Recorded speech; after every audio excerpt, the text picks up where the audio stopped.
Donald Trump has created a toxic environment. And the toxic environment has allowed his supporters and those who sometimes seek confrontation to come together in violence. There is no place for this. There is no place for a national leader to prey on the fears of people who live in our great country. It is important that we recognize their frustrations. It is important to recognize that there are challenges that we face. Challenges of job insecurity and the lack of rising wages and a frustration that their children may not inherit the kind of life that they inherited from their parents. That is to be recognized. But it isn't to be used to drive people down. It isn't used to divide people. I have been talking about vision and hope and solutions. And I'm proud to say that after doing it, basically laboring in obscurity during this entire campaign, I'm pleased to see that the other candidates in the last debate began to realize that name-calling, that lowering the bar on American politics is not acceptable. And I believe they have learned, at least in the last debate, that ideas matter, that vision matters, that policies matter, and giving people hope matters.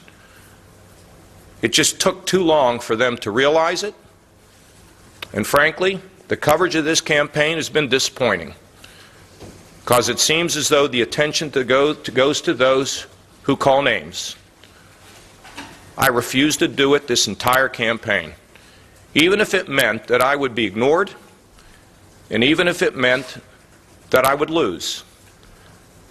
Because our purpose as public officials is to design solutions to unify, to raise, to help, to give a roadmap for how people's lives can be improved.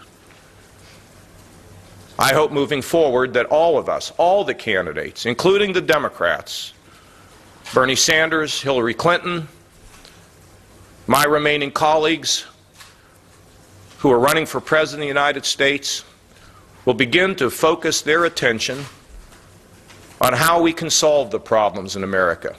Are they serious? Yes.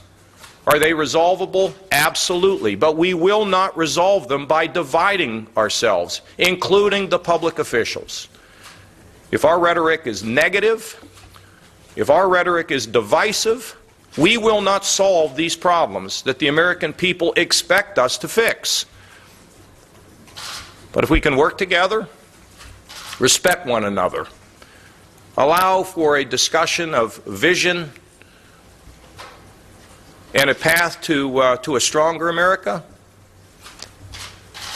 we won't miss. Some of the greatest moments I've had in this campaign has been the opportunity to give people a sense that they're made special, that they can solve problems. They need to believe in themselves. Just yesterday at a town hall meeting, a young woman was talking about, will she have her hopes and dreams fulfilled? Graduate student at Liberty University. I listened to her carefully.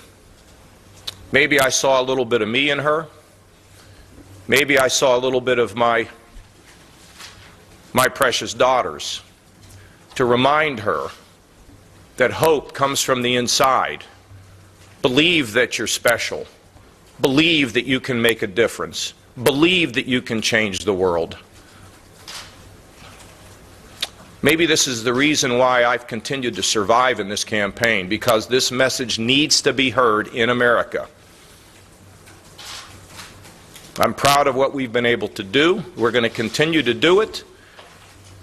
And I hope that others will continue to follow the example that we've set. I don't watch much television news, as I've told all of you. Just to see Americans slugging themselves at a political rally deeply disturbed me.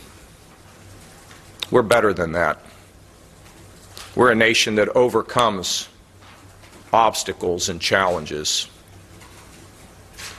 I'm just reminded of when we worked together in light of some terrible, terrible situations in Ohio, where we brought police and community together, where 3 Democrat legislators came to see me and expressed their concern about pending judicial decisions, and how we worked together, brought community, brought police together to move forward. That's what we need to do in America, across America, in all of our communities, in all of our states, and the leaders who represent the United States of America.